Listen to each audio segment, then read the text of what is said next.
warahmatullahi wabarakatuh. Selamat datang kembali di segmen Islam Hub. Dan kali ini alhamdulillah kita kedatangan tamu-tamu spesial. Dan sebelumnya bagi kalian yang belum kenal kita, jadi saya Haliza Azara sebagai host atau pemandu podcast Islam Hub pada kali ini. Dan kita sekarang nuansanya nuansa di alam-alam gitu teman-teman. Nah, di sini kami mengundang beberapa tamu spesial. Boleh perkenalkan diri dulu kalian-kalian ini.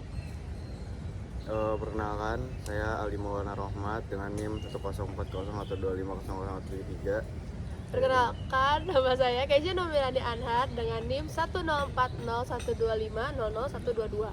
Kenalkan, saya Jinia Kezia dengan NIM 1040125096.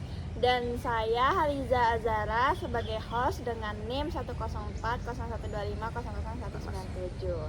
Oke, jadi topik hari ini itu tuh spesial banget teman-teman, karena kita akan membahas bagaimana sih pandangan tentang judi online gitu. Jadi kan judi online ini kan sedang banyak terjadi ya teman-teman. Dan melalui podcast ini kita akan membahas tentang apa sih dampak dari judi online tersebut, lalu bagaimana pandangan Islam terkait praktik judi online, dan bagaimana solusi untuk mencegah dan mengatasinya. Oke, sebelumnya bagaimana kabar teman-teman hari ini? Sehat? Alhamdulillah Baik. sehat. Oke, jadi tanpa berlama-lama lagi kita mulai aja kali ya pembahasannya. Nah, menurut teman-teman judi online itu tuh seperti apa sih? Oke, mungkin dari Mulai dari Mas. Yes. Jadi penjelasan terkait judi online itu sendiri itu merupakan suatu aktivitas taruhan tapi di online. Dan jadi biasanya itu dari skemanya itu biasanya pemain itu mempertaruhkan hartanya untuk berjudi atau melakukan suatu. Jadi ada beberapa juga jenis judi. Ada jenis judi yang slot, olahraga, dan lain sebagainya, yang kita nih bertaruh nih apakah ini benar atau enggak, tapi kita tidak bisa memastikan itu tuh berdasarkan data itu tuh benar atau enggak gitu loh. Jadi harta yang kita taruhkan juga itu tidak benar dan tidak mencerminkan ini tuh ketidakpastiannya tuh sangat tidak pasti gitu. Dan selain itu juga bentuk judi online ini, karena yang namanya judi online, jadi pastinya ini tuh mudah dilakukan di mana saja, bisa di perangkat HP, laptop, dan lain sebagainya, sehingga ini tuh mempermudah orang-orang untuk mengakses situs tersebut, seperti itu. Oke, jadi kemudahan akses dalam judi online inilah ya yang membuat orang-orang tuh tertarik untuk ikut judi online gitu ya. Ya, betul. Oke, lalu menurut Masnya kenapa seseorang tuh bisa sampai kecanduan gitu? Ya, menurut saya kenapa orang-orang bisa sampai kecanduan itu karena ya tadi seperti yang saya sebutkan, jadi kemudahan akses itu menjadi salah satu penyebab kenapa orang-orang itu sering terjerumus ke dalam judi online. Lalu selain itu pun ada dua faktor lagi. Yang pertama itu dari iklan jackpotnya, atau kalau misalkan kita lihat di internet gitu kan, seringkali juga ada situs-situs atau yang menyediakan iklan-iklan berupa judul, yang dimana kalau misalkan e-postnya mungkin berjudul daftar langsung jackpot kayak gitu. Terus juga ada dari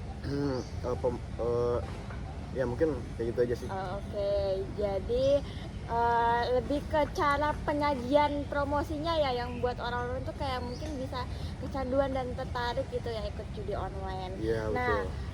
saya ingin bertanya kepada Naomi ya. Menurut Naomi sendiri apa sih yang dampak ditimbulkan dari judi online itu?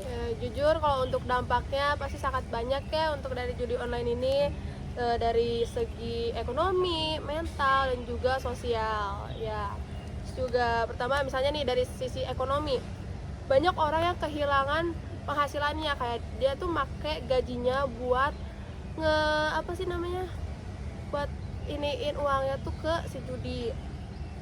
Soalnya banyak yang akhirnya tuh orang yang berjudi itu malah jadinya berutang demi buat main judi itu. Oke, jadi kerugian dari judi ini tuh bisa dibilang tidak sedikit gitu ya. Betul banget, soalnya banyak banget orang yang pakai penghasilannya juga buat judi, buat misalnya semua penghasilannya tuh buat main judi. Terus juga dari segi mental nih, orang yang kecanduan judi ini sering ngalamin stres atau gangguan kecemasan kayak gitu.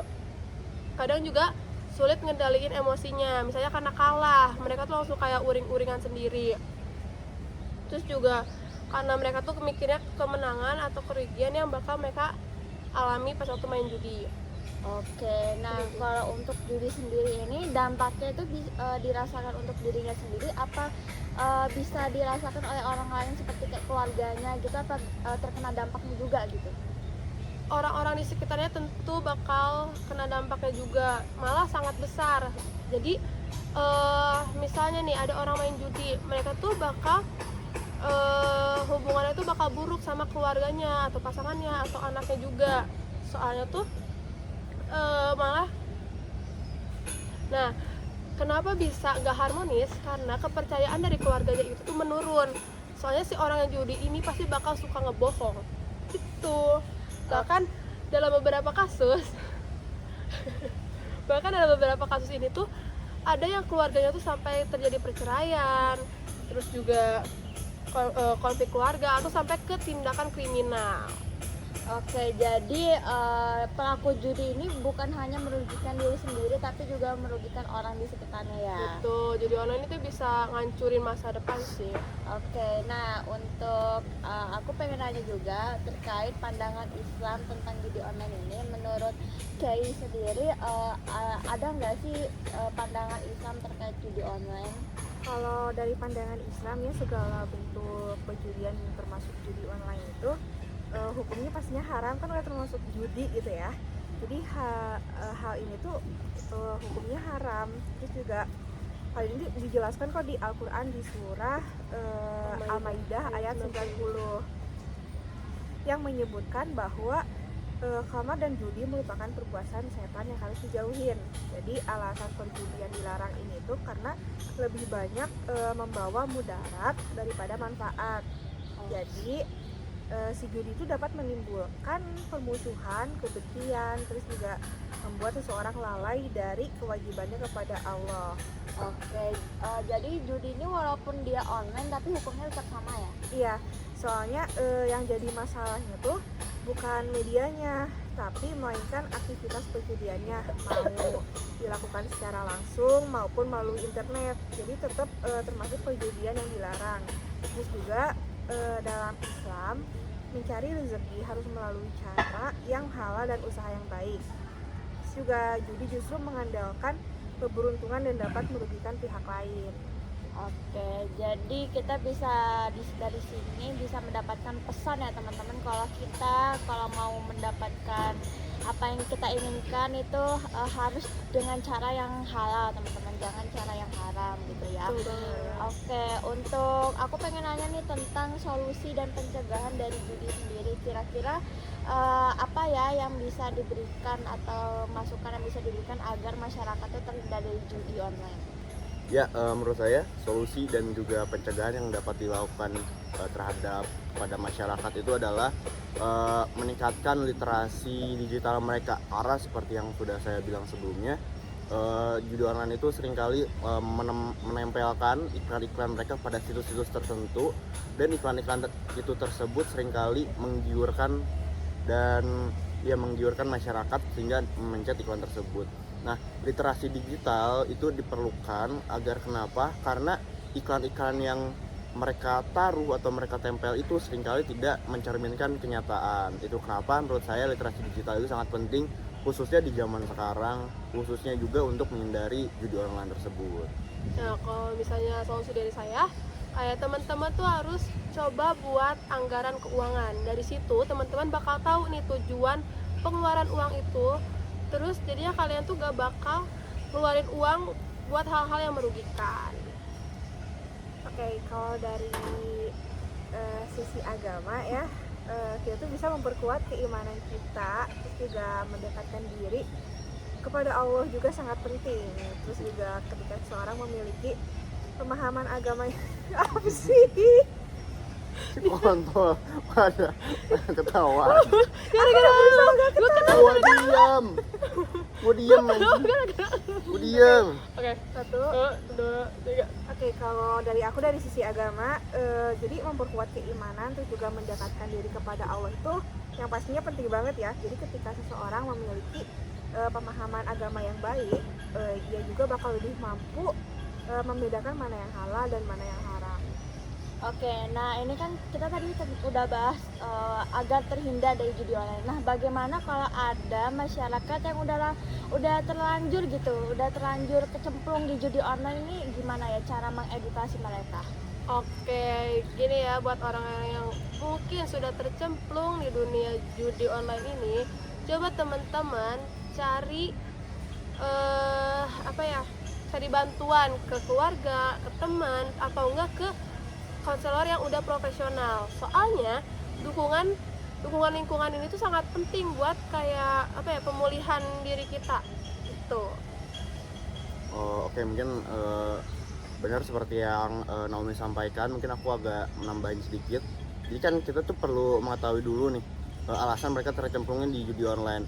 Kalau misalkan kita lihat by data teman-teman, alasan orang-orang tercemplung di judi online itu adalah golongan menengah ke bawah, yang artinya dari sistem pemerataan ekonominya juga orang-orang yang ketimpangan kayak gitu.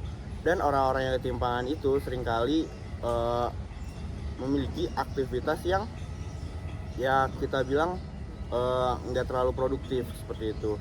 Dan mereka itu seringkali dari aktivitas yang tidak terlalu produktif itu menyalurkannya ke judi online. Nah, alangkah baiknya dari aktivitas-aktivitas itu mereka menyalurkannya ke hal-hal yang lebih bermanfaat, seperti olahraga, seperti mungkin berorganisasi gitu kan, seperti make some time with family gitu kan. Jadi mereka itu tidak menyalurkan waktu mereka untuk bermain judi online, tapi menyalurkan ke hal-hal atau kegiatan-kegiatan yang lebih bermanfaat kayak gitu. Ya, jadi yang terpenting itu adalah memiliki kesadaran bahwa judi itu bukan solusi buat mendapatkan keuangan atau kekayaan secara instan. Justru seringkali menjadi sumber masalah yang lebih besar. Jadi kalian bisa mendekatkan diri kepada Tuhan dan memperkuat iman kalian. Oke, jadi hari ini kita udah mendapatkan banyak sekali pencerahan dan insight tentang judi online itu. Jadi bagaimana apa aja sih yang dampak negatifnya judi online dan bagaimana pencegahan dari judi online tersebut. Nah, terima kasih kepada tamu-tamu kita yang telah meluangkan waktu, dan terima kasih kepada teman-teman yang sudah menonton. Sampai jumpa di podcast berikutnya. Assalamualaikum warahmatullahi wabarakatuh.